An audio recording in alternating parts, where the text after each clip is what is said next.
بسم الله الرحمن الرحيم سورة أنزلناها وفرضناها وأنزلنا فيها آيات بينات لعلكم تذكرون۔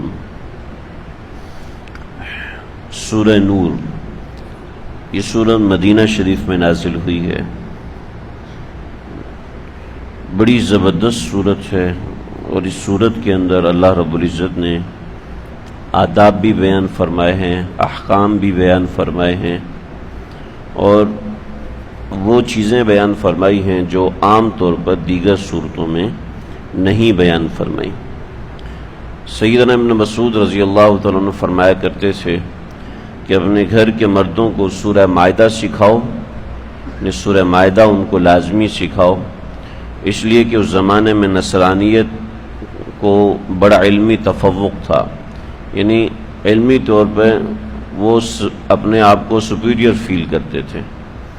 تو جو اونچے لوگ ہوتے ہیں وہ علمی درجے میں زیادہ اونچے ہوتے ہیں جب بھی ان کو بڑا مانا جاتا ہے۔ یہ قرب قیامت ہے، قرب قیامت کے اندر پیسے والے کو اونچا مانا جاتا ہے، دولت والے کو اونچا مانا جاتا ہے،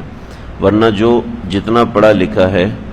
دین اور شریعت اسی کو اتنا زیادہ سمجھدار اور اتنا زیادہ پڑھا لکھا شمار کرتے ہیں۔ سورہ مائدہ کے اندر خاص طور پہ نصرانیت کا رد ہے، اور توحید کے بارے میں انسان کو مضبوط بنایا گیا ہے کہ انسان جب نظریاتی طور پہ مضبوط ہوتا ہے تو وہ ساری دنیا میں ترقی کرتا ہے، جب انسان نظریاتی طور پہ کمزور ہوتا ہے تو وہ وہمیات کا شکار ہو کے ہر منزل پہ ناکام ہوتا ہے۔ اسلام سے پہلے کوئی بھی ایجادات نہیں ہوا کرتی تھی، اس لیے کہ لوگ نظریاتی طور پہ کمزور تھے۔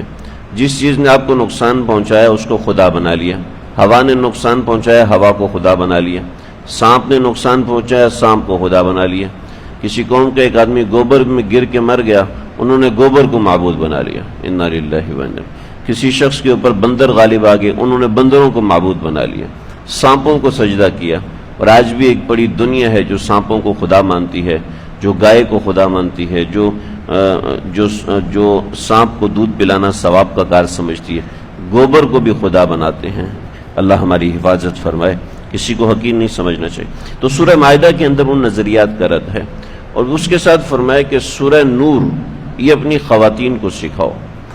سیدنا عائشہ صدیقہ رضی اللہ عنہ فرماتی تھی کہ اپنی خواتین کو سورہ نور سکھاؤ، کہ اس کے اندر آئلی قوانین کا تفصیل کے ساتھ بیان ہے۔ آئلی قوانین مطلب فیملی سسٹم کو سورہ نور کے اندر بہت زبردست طریقے سے سمجھایا گیا ہے، سکھایا گیا۔ سورہ نور کے اندر اللہ رب العزت نے مختلف قسم کے آداب کا بیان کیا، تقریباً 16 قسم کے آداب سورہ نور کے اندر اللہ رب العزت نے، 16 یا 6 یہ مجھے بھول رہے ہیں، تو اس طریقے سے اتنی تفصیل کے ساتھ اللہ رب العزت نے آداب کا بیان کیا کہ فیملی سسٹم میں کس نوعیت کے آداب کا خیال رکھنا چاہیے۔ پھر معاشرتی آداب، یعنی سوشل ایکٹیویٹیز ایک مسلمان کی کیا ہونی چاہیے، ان کا خاص طور پر بیان ہے۔ گھر میں داخل ہونا ہے تو آپ نے کس طریقے سے داخل ہونا، اگر آپ سے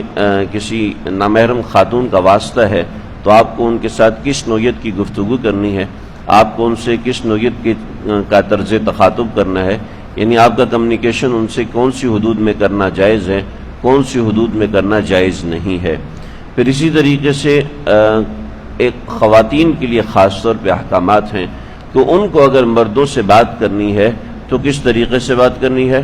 اگر ان کو مردوں سے مخاطب ہونا ہے یا ان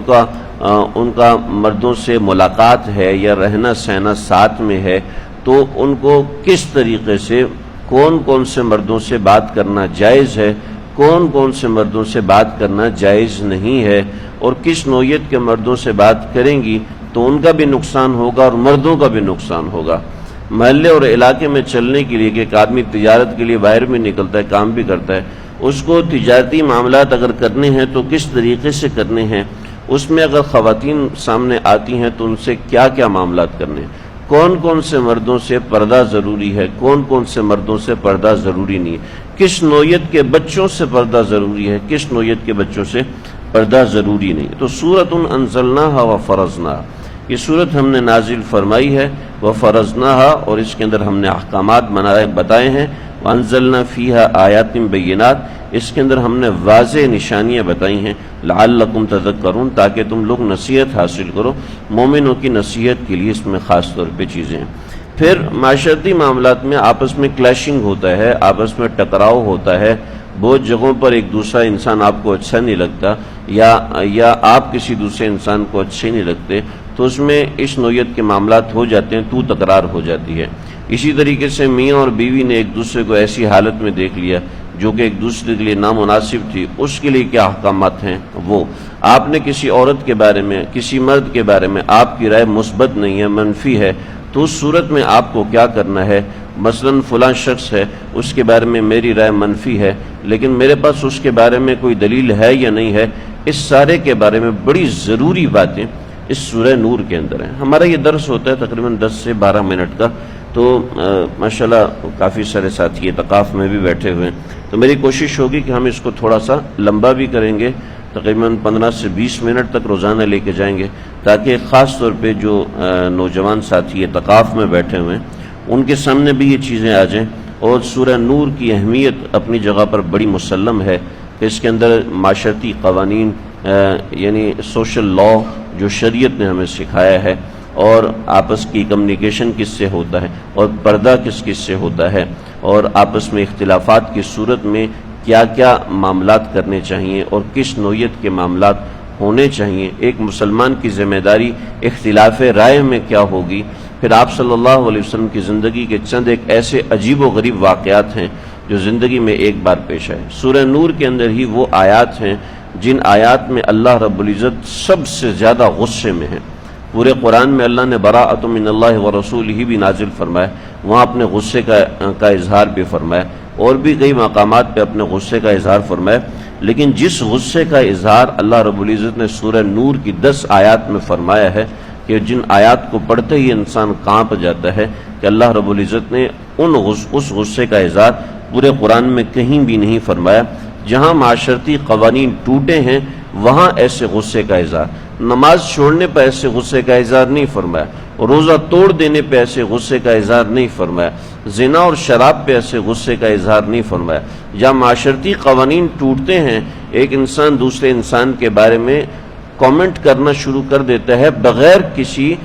باؤنڈری کے، تو اس وقت اللہ رب العزت نے جس غصے کا اظہار فرمایا وہ اس سورہ نور کی آیات کے اندر ہے، الخبیثات للخبیثین والخبیثون للخبیثات والطیبات للطیبین والطیب۔ تو اس طریقے سے اللہ رب العزت نے اس میں غصے کا بھی اظہار فرمایا، قوانین کا بھی اظہار فرمایا، اور محبت کا بھی اظہار فرمایا۔ تو یہ صورت ان سب چیزوں کو ایک جامع اور ایک مرتب نمونہ ہے۔ تو انشاءاللہ کوشش ہوگی کہ ان سب چیزوں کو کور کیا جائے۔ اللہ مجھے آپ کو ہم سب کو سمجھنے کی توفیق عطا فرمائے۔